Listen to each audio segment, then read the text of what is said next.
यहां के एक राजा हुए, ऐसी मैंने कथा सुनी है। मंदिर में आज भी गैर हिंदुओं को प्रवेश नहीं है, लेकिन आप इस पर प्रश्न नहीं उठा सकते कि महाप्रभु जगन्नाथ जी ने ऐसा क्यों किया, ताकि धरोहर बची रहे। क्योंकि आप नहीं जानते हैं, आप लोगों को आजकल बहुत मित्रता और भाईचारा लगता है, पर किसी समय में ऐसा समय भी हमारे भारत में रहा है कि हमारे देवस्थानों को बचाना मुश्किल पड़ गया था। उस समय पर नियम बनाए गए थे और स्वयं ठाकुर जी की आज्ञा से नियम बनाया गया कि कोई भी गैर हिंदू मंदिर में नहीं आएगा। तब यहां के राजा थे, उन राजा से मुगलों ने कहा या तो हमें मंदिर में जाने दो, या तो तुम इस्लाम स्वीकार करो, या फिर हमारी बेटी से ब्याह करो, ये दो ही तुम्हारे पास में उपाय हैं। तब उन्होंने सोचा कि मंदिर बचेंगे इन्हीं दो कारणों से। मतलब मुगलों ने ऐसा कहा, या तो तुम हमारे धर्म को स्वीकार करो या हमारी बेटी से शादी करो, नहीं तो हमें मंदिर तोड़ने दो। तो उन्होंने कहा कि देखिए, मैं आपका धर्म तो स्वीकार कर नहीं सकता, मंदिर भी मैं तोड़ने नहीं दूंगा, प्राण चले जाए पहले ही मेले, लेकिन आपकी पुत्री से मैं ब्याह कर लूंगा। ब्याह किया, तो ब्याह के बाद में फिर उनका प्रवेश भी वर्जित हो गया मंदिर में। तब वे बड़े व्याकुल रहने लगे कि हे नाथ, मुझ पर कृपा करो, मैंने कोई अपनी इच्छा के लिए तो ब्याह किया नहीं, केवल आपके धाम की रक्षा के लिए यह ब्याह किया। ठाकुर जी बड़े दयालु, महाप्रभु जगन्नाथ जी बड़े दयालु, बोले क्या करें। तभी आपने क्या लीला करनी प्रारंभ कर दी कि मंदिर में बड़ श्रृंगार रात्रि में श्री महाप्रभु जगन्नाथ जी का होता, लेकिन जैसे ही मंगला में पुजारी जी दर्शन के लिए जब मंदिर में प्रवेश करते तो सिंह द्वार के बाहर ही चौखट पर सारी मालाएं पड़ी हुई मिलती। पुजारी लोग बोले ये मालाएं भीतर गर्भगृह से बाहर कैसे आ जाती हैं, मालाओं का ढेर पड़ा है। जैसे ही मालाओं को हटा करके देखा, तभी क्या देखते हैं कि सिंह द्वार पे वहीं दीवार में से स्वयं महाप्रभु जगन्नाथ जी पतित पावन बनकर के प्रकट हो गए। इसलिए आज भी सिंह द्वार पे पतित पावन भगवान का दर्शन होता है। वो किसके लिए है? बोले जिनको भीतर प्रवेश नहीं मिलेगा उनके लिए मैं बाहर आ जाता हूं, यहीं से मेरा दर्शन कर लो। पतित पावन भगवान और महाप्रभु जगन्नाथ जी के दर्शन में भेद नहीं, बल्कि हम लोग कभी पश्चिम द्वार से प्रवेश कर जाते हैं, कभी दक्षिण द्वार से प्रवेश कर जाते हैं, मंदिर में प्रवेश करने की प्रयास करते हैं, परंतु वह दर्शन पूर्ण नहीं माना जाता। सबसे पहले पतित पावन भगवान का दर्शन करो। उनका नाम क्या है? पतित पावन। क्या नाम है? पतित पावन का मतलब क्या होता है? पतित मतलब पाप, और पापों को जो दूर करें वो कौन है? पतित पावन। इसका मतलब क्या है? आप जब तक पतित पावन भगवान को नहीं देखोगे, आप पवित्र नहीं होगे, महाप्रभु जी के दर्शन के योग्य नहीं बनोगे।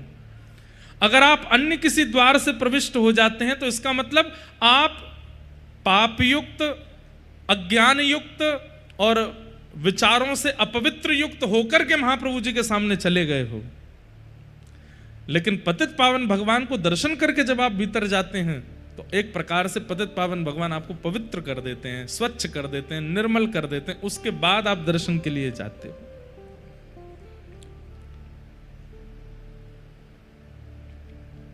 ऐसे पतित पावन भगवान कितनी कृपा करके ठाकुर जी प्रकट हो गए। और रसखान कालीन भक्तों के लिए, ताज बेगम कालीन भक्तों के लिए, कई ऐसे भक्त हुए, ताज खां जैसे भक्तों के लिए, सालबेग जैसे भक्तों के लिए महाप्रभु जगन्नाथ ही पतित पावन बनकर के प्रकट हो गए। ऐसा अगर मैं कह दूं तो कोई अतिशयोक्ति नहीं, मेरी बात को अन्यथा मत लीजिएगा। भीतर वाले जगन्नाथ जी ने फिर भी गिने चुनों पर कृपा की है, पर पतित पावन भगवान ने तो सब पर कृपा की है। सालबेग भी इन्हीं के ही दास हैं, रसखान भी इन्हीं के ही दास हैं, और सदना कसाई, सदन कसाई, वो भी पतित पावन भगवान की कृपा से प्रकट हुए। उन पर कृपा भी पतित पावन भगवान ने की। इसलिए सिंह द्वार पे पतित पावन भगवान, उनका दर्शन करो। वो हम जीवों पर उद्धार करने के लिए, और जो वैदिक हिंदू परंपरा में नहीं है उन पर अनुग्रह करने के लिए पतित पावन बनकर के प्रकट हुए हैं।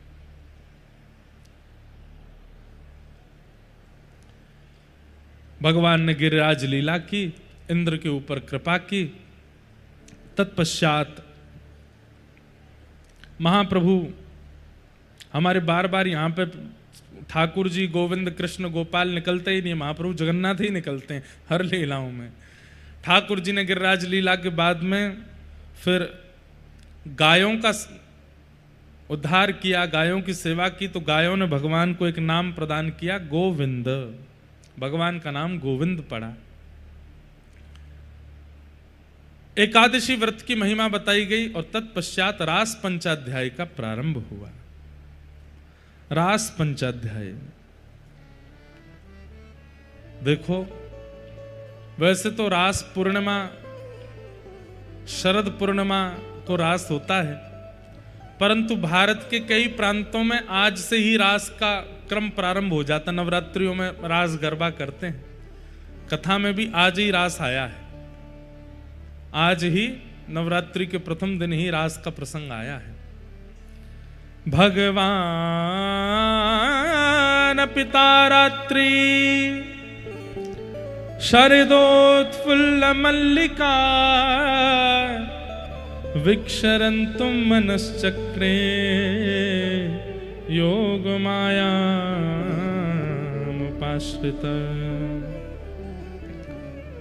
बोलो रास रासेश्वर भगवान की जय। एक बहुत सुंदर चरित्र हमको याद आ गया, अभी अभी सुना देते हैं। बहुत ध्यान से सुनिएगा सब लोग, बिल्कुल एकाग्रचित्त होकर के सुनिएगा।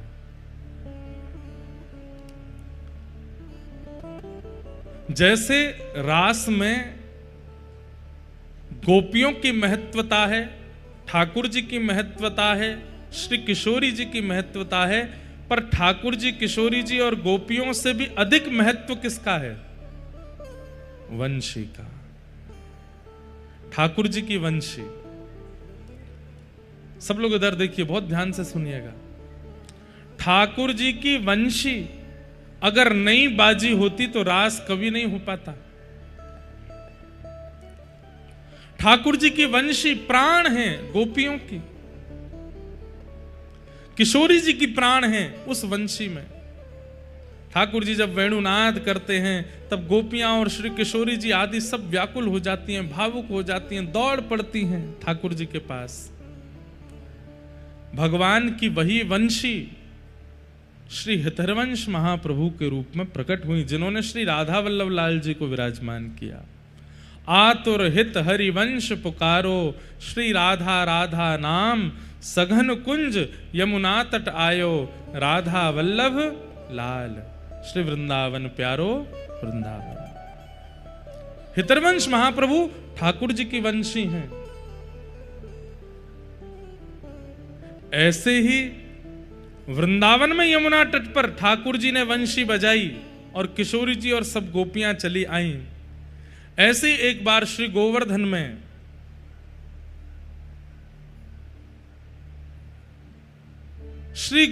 में किशोरी जी की इच्छा हुई कि श्याम सुंदर यहां आ जाते तो हम रास बिहार करते। कैसे बुलाएं? श्याम सुंदर तो बहुत दूर हैं। श्याम सुंदर को कैसे बुलवाया जाए? और कोई गोपी जाकर के ठाकुर जी को आमंत्रण देकर के आएगी तो अब तक तो बहुत समय लग जाएगा।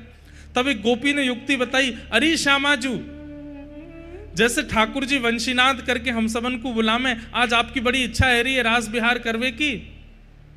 आप एक काम करो, जैसे ठाकुर जी वंशी बुला के हमें बुलावे, आप भी वंशी बजा करके ठाकुर जी को बुलाओ। तब किशोरी जी ने अधर पर वेणु धारण की और वंशी धारण करके जैसे ही वेणुनाद किया किशोरी जी ने, दूर वन में यमुना पल्ली पार गैया चरा रहे श्याम सुंदर, उनके कानों में जैसे ही वंशी धुनी गई है, वो धुन नहीं थी, उसमें शब्द थे, हे श्याम सुंदर, हम समस्त गोपांगनाओं के साथ श्री राधा रानी आपकी प्रतीक्षा कर रही हैं, जल्दी पधारो। ठाकुर जी तुरंत गए, मधुमंगल सीधा माते कही, जल्दी मेरी गैया संभालो, मैं जा रहा हूं। बोले कहां जा रहा हो लाला? बोले अरे श्यामा जी बुला रही हैं। पहली बार किशोरी जी ने वंशीनाद करके ठाकुर जी को बुलाया और दौड़ते भागते उछलते कूदते श्याम सुंदर दौड़ करके श्री गोवर्धन आए और श्री गिरिराज जी में आकर के ठाकुर जी ने किशोरी जी के साथ रास बिहार किया। बंधुओं, अभी हमारी रेवासा में कथा थी। परम पूजनीय श्री मलुक पीठ वाले पूज्य महाराज जी की सन्निधि में आज पूज्य महाराज जी के कृपा पात्र भी पधारे हैं। पूज्य महाराज जी का यहाँ स्थान भी है श्री जगन्नाथपुरी में। तो महाराज जी ने हमको एक लीला सुनाई। बोले कि रामावतार में श्री सीता जी वंशी बजाती हैं और श्री राम जी वीणा बजाते हैं। सियाजू वंशी बजाती हैं, राम जी वीणा बजाते हैं, और उन दोनों की एक लीला दोनों को बहुत भाती है। तब किशोरी जी से राघव जी कहते हैं कि आप वंशी इतनी मधुर बजाते हैं, हमें सिखा दो। तो किशोरी जी मतलब जानकी जी राम जी को वंशी सिखाती हैं और राम जी सीता जी को वीणा सिखाते हैं। इसी के भाव से श्री द्वापर युग में ठाकुर जी वंशी बजाते हैं और श्री राधा रानी वीणा बजाती हैं। क्यों? बोले राधा रानी वीणा क्यों बजाती हैं? बोले राम जी ने सिखाया वीणा बजाना। और ठाकुर जी वंशी क्यों बजाते हैं? बोले सीता जी ने सिखाई है वंशी बजानी। गुरु ठाकुर जी की किशोरी जी हैं।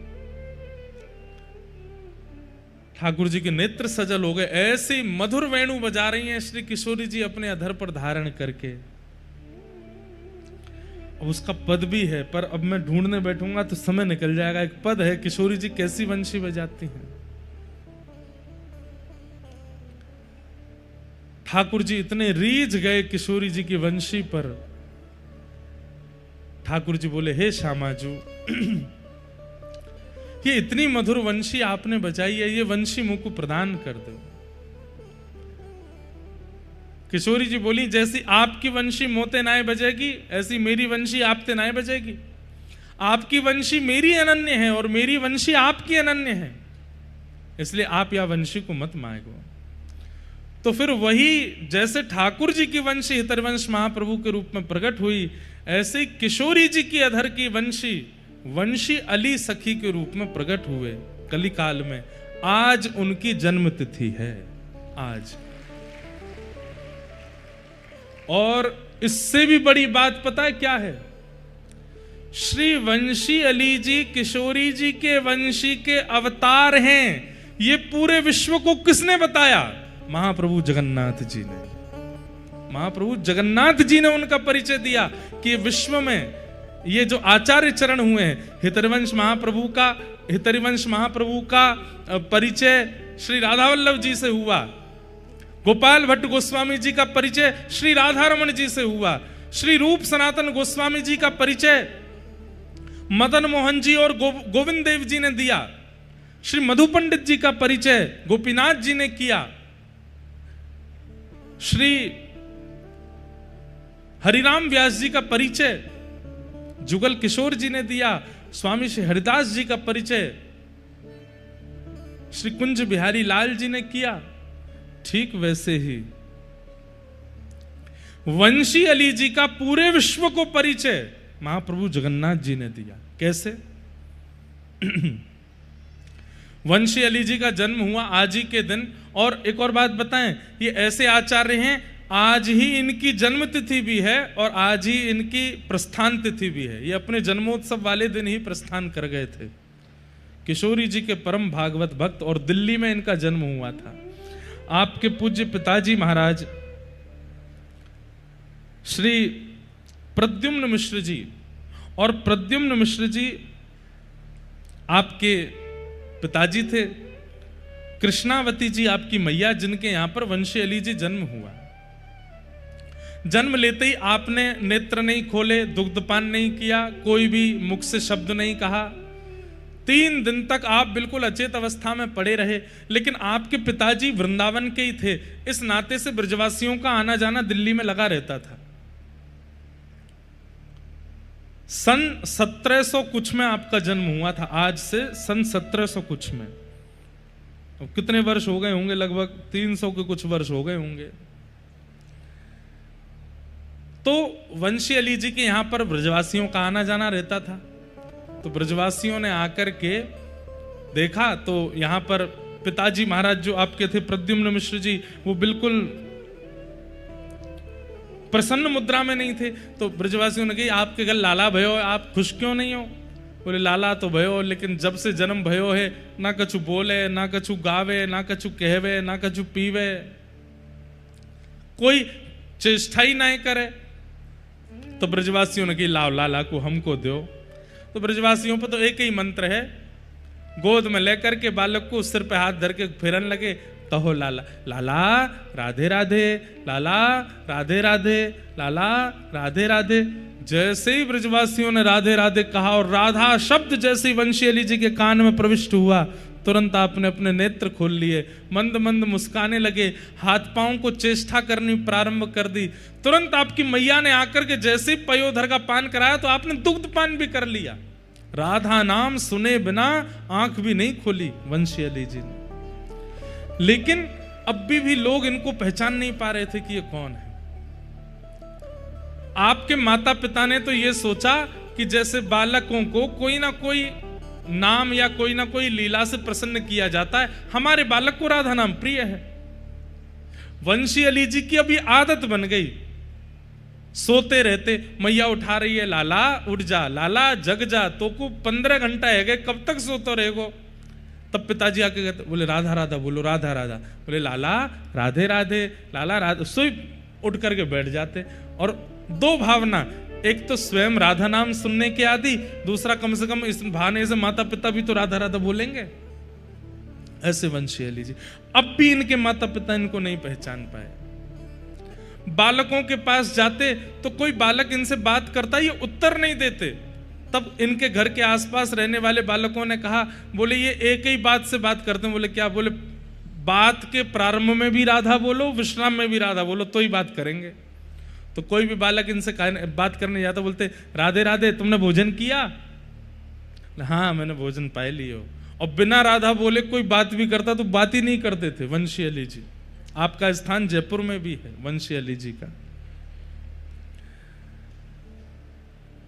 आप विद्वान ब्राह्मण में जन्मे, ब्राह्मण कुल में जन्मे, तो पिता ने पढ़ा लिखा करके विद्वान बनाया। गुरु जी की भी यही शामत कि संस्कृत के सूत्रों को भी याद कराना पड़ता तो पहले राधा राधा बोलना पड़ता था, तभी सूत्र याद करते थे। प्रकांड विद्वान बन गए वंशी अली जी। एक बार आप जयपुर के राजा के यहां आपके पिताजी की कथा हुई, तो पिताजी महाराज कथा करने गए तो वंशी अली जी साथ में गए। 10 वर्ष की आयु थी आपकी। हम ये बात पूरी कथा इसलिए सुना रहे हैं क्योंकि इनका परिचय कोई पहचान ही नहीं पाया जब तक जगन्नाथ जी ने नहीं बताया। कैसे बताया वो सुनिएगा। तो एक बार वंशी अली जी अपने पिताजी के साथ जगन्नाथ जयपुर गए, तो जयपुर में इनके पिताजी ने कथा सुनाई। तो कथा में पिताजी ने प्रवचन करते सुनाया कि भगवान श्री कृष्ण जब सांदीपनी गुरुकुल पढ़ने के लिए गए, तब सांदीपनी गुरुजी के यहां गुरुजी के पुत्र को पांचजन्य नाम का एक राक्षस ले गया था, जिसका उद्धार करके भगवान ने उसकी अस्थियों से शंख का निर्माण किया, जो कि भगवान का एक आयुध पांचजन्य शंख बना। ये प्रवचन कर रहे थे, तभी राजा ने प्रश्न कर लिया। बोले भगवान एक बात बताओ, आप बता रहे हैं कि भगवान 12 वर्ष की अवस्था में गुरुजी के यहाँ पढ़ने गए, वहां पर पांचजन्य दैत्य का उद्धार करके तब उसकी अस्थियों से पांचजन्य शंख बनाया, तो फिर आपने अभी परसों की कथा में कहा था कि भगवान देवकी के गर्भ से जन्मे और जन्म लेते ही शंख चक्र गदा पद्म उनके हाथ में थी, तो जन्म के समय पे जो शंख हाथ में था वो कौन सा था? बड़े बड़े विद्वान वहां पर बैठे थे। राजा का प्रश्न इतना कठिन था कि इसका उत्तर देना बड़ा मुश्किल। बोले आपके अनुसार 12 वर्ष की अवस्था में भगवान गुरुकुल गए और वहां जाकर के फिर गुरुदेव के पुत्र की रक्षा के लिए पांचजन्य को मार के शंख बनाया, तो फिर 12 वर्ष पहले जब जन्म लिया था ठाकुर जी ने, तो तमद्भुतम बालकम अम्बुजक्षणम चतुर्भुजम शंख गदायुधायुधम, कंस के कारागृह में जन्म के समय शंख कहां से आया ठाकुर जी के हाथ में, और उसका नाम भी पांचजन्य कैसे हो गया? तब प्रद्युम्न मिश्र जी, आपने अपने पुत्र वंशी अली जी की ओर देखा। बोले वंशी, तब आपका नाम वंशीधर था, वंशी अली नहीं था। वंशीधर, इनके प्रश्न का उत्तर दो। तुम पढ़ करके विद्वान बन के आए हो, इसके प्रश्न का उत्तर क्या होगा? तो वंशीधर जी खड़े होकर के बोले राजन हमारी बात ध्यान से सुनो। बोले क्या? भगवान के 4 अवतार हुए। कौन कौन से? बोले राम, कृष्ण, नृसिंह और वराह। और इन चारों अवतारों में भगवान ने किसका उद्धार किया? वो हिरण्यकश्यप, हिरण्याक्ष, रावण, कुंभकर्ण, दंतवक्र और शिशुपाल। ये सारे राक्षस पूर्व में कौन थे? बोले पूर्व में ये जय विजय थे। तो बोले मुझे ये बताइए कि जब ये रावण कुंभकर्ण बनकर के आए थे तब वैकुंठ में जय विजय नहीं थे? राजा बोले हमने तो सुना है कि ये नित्य पार्षद हैं, ये भले ही रावण कुंभकर्ण बन के आवे, हिरण्याक्ष हिरण्यकश्यप बन के आवे, जय विजय रूप से तो ये हमेशा ठाकुर जी के द्वार पर ही खड़े रहते हैं। बोले ठीक वैसे ही भगवान के आयुधों का अवतार नहीं होता, वे किसी रूप में नहीं आते, वो तो नित्य हैं। भगवान का शंख पांचजन्य नित्य है, वो सदा ठाकुर जी के साथ में रहता है। लेकिन एक बार पांचजन्य से एक संत का अपराध हो गया, एक ऋषि का अपराध हो गया, जिसके कारण उस ऋषि ने कहा तुम रहते भगवान के पास हो लेकिन फिर भी तुम संतों का अपमान करते हो, इसके लिए तुमको अपने पद से भ्रष्ट होकर राक्षस बनना पड़ेगा। तो पांचजन्य तो नित्य भगवान के साथ रहता है, लेकिन एक संत के अपमान के कारण संत ने उन्हें श्राप दिया और इसी कारण पांचजन्य शंख को राक्षस बन के आना पड़ा और कृष्णावतार में भगवान ने उसका उद्धार करके पुनः शंख बना करके धारण किया। पांचजन्य तो पूर्व से ही भगवान के पास है। जयपुर के राजा का समाधान हुआ और ऐसा समाधान हुआ कि महाराज राजा ने अपनी कितनी जागीर उनको प्रदान कर दी। आज भी श्री वंशी अली जी की कई जागीर, कई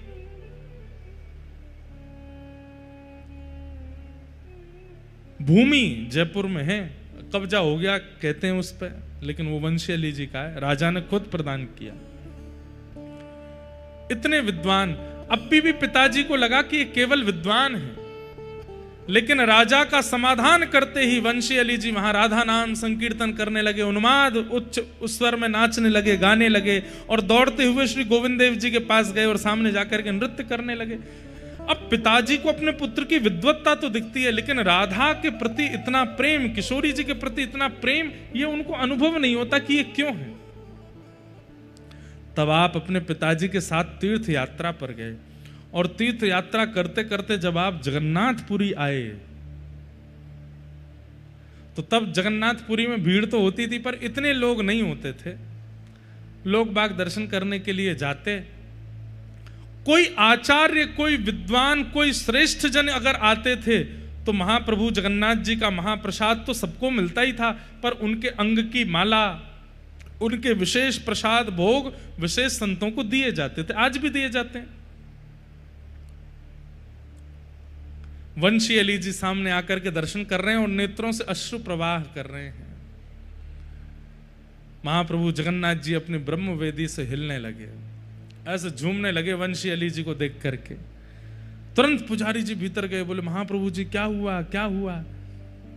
तभी आपने वहां के जगन्नाथपुरी के राजा को स्वप्न दिया, बोले कि मेरे एक परम पावन भक्त मेरे सामने खड़े हैं, लेकिन पुजारी जी उनको माला नहीं दे रहे हैं, पुजारी जी मेरी निज वस्तु उनको प्रदान नहीं कर रहे हैं। आप तुरंत मंदिर में आओ और पुजारी जी को आज्ञा करो, ये जो नन्हा सा बालक खड़ा है अपने पिता के साथ, इसको तुरंत जाकर के माला और मेरी कोई निज वस्तु प्रदान करें। तभी राजा आए और आकर के कहा कि यहाँ कोई ब्रज से कोई छोटे बालक आए हैं, कोई दिल्ली के जन्मे, कोई तो प्रद्युम्न मिश्र जी। बोले आपको कैसे पता? बोले महाप्रभु जगन्नाथ जी ने स्वप्न दिया और स्वप्न में आकर के कहा है मेरे कंठ की निज माला आपके बालक को पहनाई जाए। पिताजी बोले हमारे बालक में ऐसी क्या योग्यता है कि महाप्रभु जी स्वयं स्वप्न दे करके कह रहे हैं। माला आदि प्रदान की तो आपके पिताजी व्याकुल हो गए, बोले ऐसा क्या है मेरे पुत्र में जिसके लिए महाप्रभु जगन्नाथ जी राजा को स्वप्न देते हैं।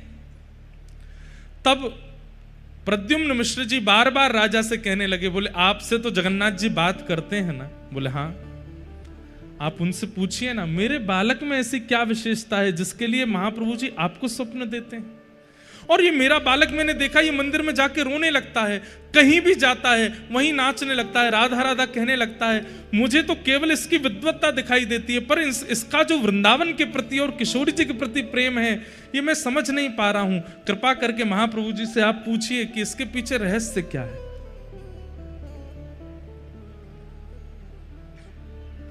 तब राजा ने महाप्रभु जी से पूछा कि हे महाप्रभु जी, जिस बालक को आपने आज माला प्रदान करने की आज्ञा की, वो बालक इतना श्रेष्ठ क्यों है, कृपा करके हमें बताओ। तब महाप्रभु जगन्नाथ जी राजा को स्वप्न देकर के कहते हैं, जिस प्रकार मेरे अधर की वंशी हितरिवंश महाप्रभु के रूप में प्रकट होकर राधा वल्लभ लाल जी को विराजमान करते हैं, ऐसे ही मेरी प्राण पिया किशोरी जी की वंशी ही उस बालक के रूप में वंशीधर बन करके आई है। ये किशोरी जी की वंशी है। ये बात पूरे विश्व को किसने बताई? जगन्नाथ महाप्रभु ने। श्री जगन्नाथ जी ने राजा से जाकर के कहा, आप उनके पिताजी को बता दीजिए, वो उस अपने पुत्र के रूप को जानते नहीं है। उसका नाम वंशीधर रखा गया है, वास्तव में वंशी ही है, पर मेरे अधर की नहीं, किशोरी जी के अधर की वंशी। यहां के उस समय के राजा गजपति महाराज ने प्रद्युम्न मिश्र जी से जाकर के कहा, धन्य है धन्य है, आपके पुत्र को प्रणाम। बोले कि क्या है, सब क्यों प्रणाम करते हैं मेरे पुत्र को? बोले महाप्रभु जगन्नाथ जी ने आज्ञा करके बताया है कि किशोरी जी की अधर की वंशी ही आपके पुत्र के रूप में प्रकट हुई है। ये श्री राधा रानी की अधर की वंशी, उसका परिचय महाप्रभु जगन्नाथ जी देते हैं। तब पूरे विश्व में आज भी इतनी ख्याति इतने लोग नहीं जानते, पर जानना चाहिए। हमारी अभी कथा हुई थी दिल्ली में, तब मैं गया था सुबह सुबह, जिस दिन मेरा जन्म दिवस था 7 अगस्त को, कथा थी दिल्ली में। तो हर बार जन्मदिन पे हम या तो राधा रमन जी वृंदावन परिक्रमा, यमुना जी स्नान, तटीय स्थान में पद गायन, ये करता हूं मैं सुबह सुबह। इस बार नहीं हो पा रहा था, तो फिर मैं वहीं गया दर्शन करने। वंशी अली जी के घर पे ही श्री लाडली जी विराजमान है, चांदनी चौक दिल्ली में। उनका दर्शन करने के लिए गया। उन वंशी अली जी का परिचय पूरे विश्व को महाप्रभु जगन्नाथ जी प्रदान करते हैं। धीरे धीरे उसी के बाद ख्याति हुई है उनकी कि ये किशोरी जी की अधर की वंशी जो इस रूप में प्रकट हुई। ऐसे महाप्रभु जगन्नाथ जी जो अपने आचार्यों का उजागर करते हैं, अपने आचार्यों के स्वरूप को प्रकट करते हैं, ऐसे महाप्रभु जी को प्रणाम। तो आज इसलिए विशेषता है, आज इसलिए ये भाव, मुझे सुबह ही हमारे एक मित्र का संदेश आया, बोले आप जगन्नाथपुरी में हैं और आज उन्हीं की तिथि है जिनका परिचय पूरे विश्व को महाप्रभु जगन्नाथ जी ने कराया। दिल्ली में प्रकट हुए श्री वंशी अली जी महाराज, उनका प्रचार, उनके रूप का प्रमाण पूरे विश्व को जगन्नाथ महाप्रभु ने प्रदान किया। ऐसे वंशी अली जी को हम बारंबार प्रणाम करते हैं, बारंबार वंदन करते हैं। उनका एक बहुत सुंदर पद है,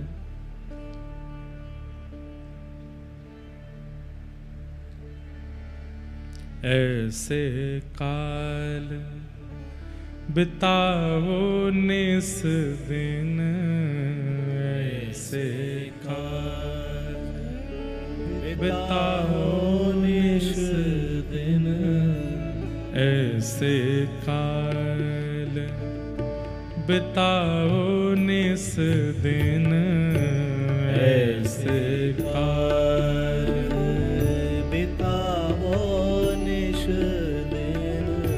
भोर सांझ लो, सांझ भोर लो, भोर सांझ लो। सब लोग गाइएगा। महाप्रभु जगन्नाथ जी को अति प्रिय है श्री वंशी अली जी, और उन्हीं का ये पद है, आज उनकी तिथि है, आज उनकी जन्म तिथि है, आज उनकी पुण्य तिथि भी है। ऐसे महाप्रभु जी प्रसन्न हो जाएंगे यदि उनका पद आप सब लोग गाएंगे तो। सब लोग गाओ। ऐसे काल बिताओ निस दिन, ऐसे काल बिताओ निस दिन, भोर सांझ लो सांझ भोर लो, भोर सांझ लो सांझ भोर। सुबह से शाम तक और शाम से फिर सुबह तक क्या करो? लाड लड़ाओ दो जन, लाड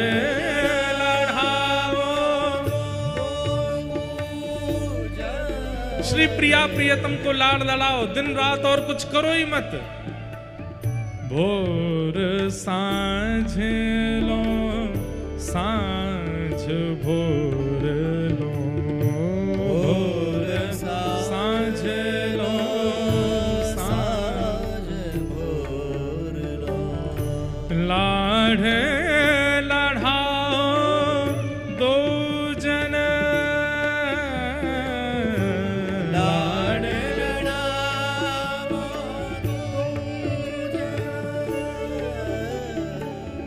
ऐसे काल बिताओ निस दिन, ऐसे काल बिताओ निस दिन।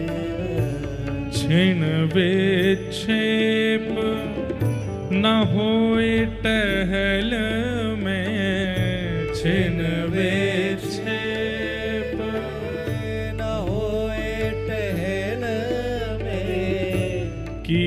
जय यह अद्भुतपन, जय अद्भुतपन, सब रस को रस सार बिहार, सब रस को रस सार सोचीनो है रसिक जन, सोचीनो है रसिक जन, रसिक जन। ऐसे काल बिताओ निस दिन, ऐसे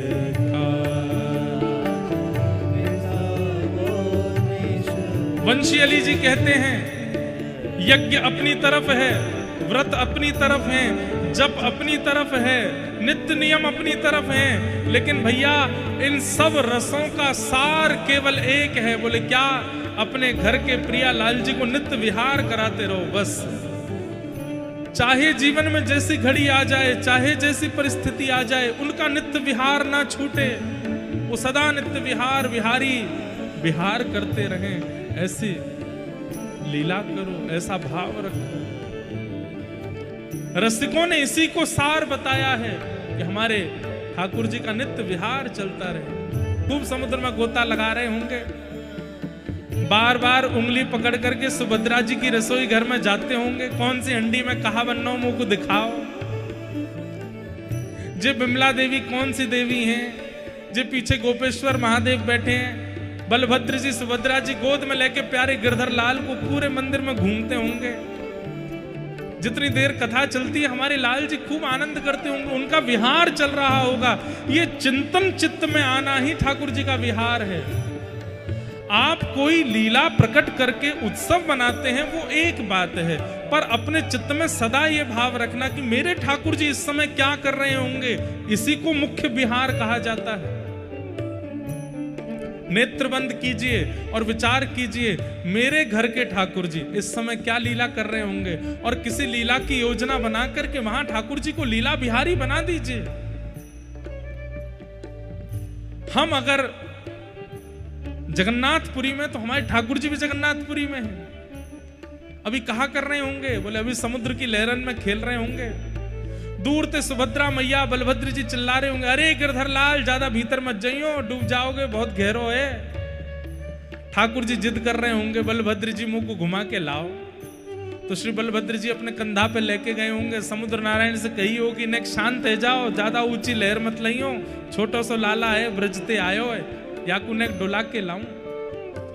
ये नित्य विहार का चिंतन अपने चित्त में करते रहो कि हमारे ठाकुर जी मंदिर में बैठे, सिंहासन में बैठे नहीं, वो कहीं विहार कर रहे हैं। आचार्यों ने कहा है यही सारों का सार है कि आपके दोनों प्रिया प्रियतम विहार करते रहें आपके चित्त में।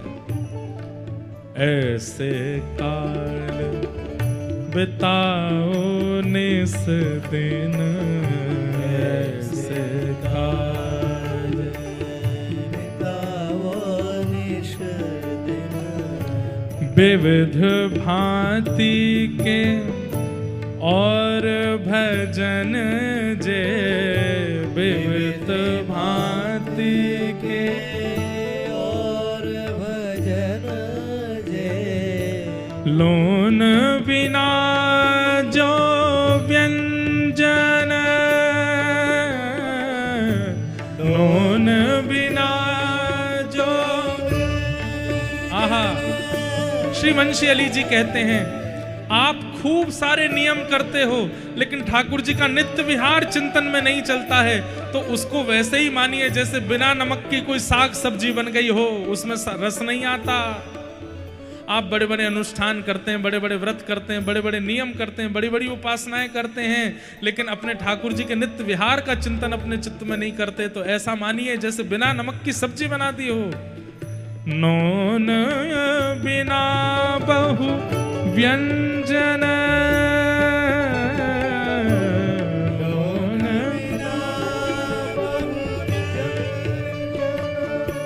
कैसे मिलेगा ये भाव? श्री राधा पद कमल कृपा बिना, श्री राधा पद कमल कृपा, श्री श्यामा पद कमल कृपा बिना, श्री श्यामा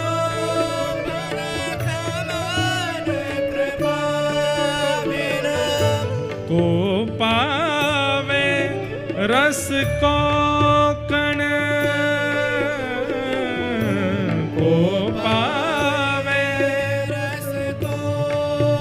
रस को कण, ऐसे काल बिताओ निस दिन, ऐसे काल बिताओ निस दिन, ऐसे काल बिताओ निस दिन, ऐसे काल बिताओ। श्री जगन्नाथ महाप्रभु की। ऐसे रसिक का उजागर जगन्नाथ जी करते हैं। आज उनकी जन्म तिथि है, उन्हें प्रणाम करते हैं।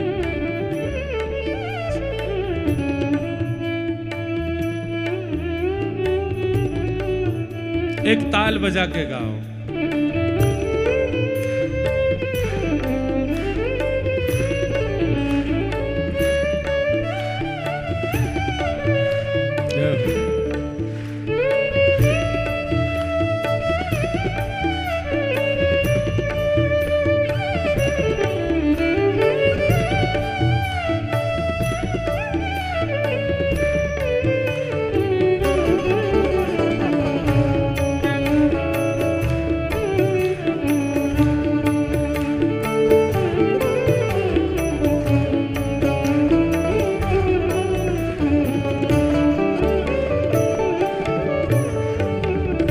श्री वृंदावन वास रासि रस, श्री वृंदावन वास सब दोहरा के गाओ पीछे। श्री वृंदावन वास रास रस, श्री वृंदावन वास रास रस, समय प्रबंध परम धन, समय प्रबंध परम धन। हे अलबेली श्रीवंशी अली बली, अलबेली श्रीवंशी अली, अलबेली श्रीवंशी अली बली, अलबेली श्रीवंशी अली बली। यह मानो मेरो मन, यह मानो मेरो मन, यह मानो मेरो मन, यह मानो मेरो मन। ऐसे काल बिताओ निस दिन, ऐसे काल बिताओ निस दिन, ऐसे काल बिताओ निस दिन, ऐसे काल बिताओ निस दिन। हे भोर साँझ लो, साँझ भोर लो, भोर साँझ लो, साँझ भोर लो, भोर साँझ लो, साँझ भोर लो, भोर साँझ लो, साँझ भोर लो। लाढ़ लढ़ाओ दो जन, लाढ़ लढ़ाओ दो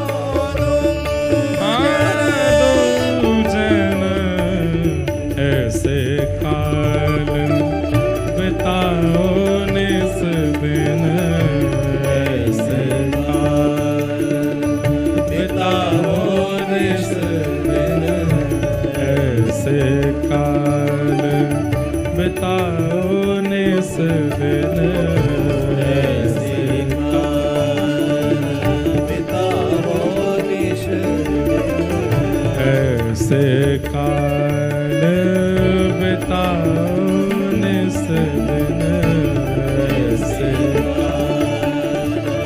श्री जगन्नाथ महाप्रभु, श्री लाडली जी महाराज की जय, जय श्री राधे।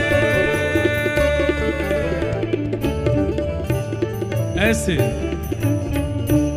वंशी अली जी गा रहे हैं, ऐसे लाड़ लड़ाओ निस दिन, ऐसे काल बिताओ निस दिन। पूरा दिन कैसे निकले? बोले भोर साँझ लो, साँझ भोर लो, लाड़ लड़ाओ दो जन, ऐसे काल बिताओ निस दिन।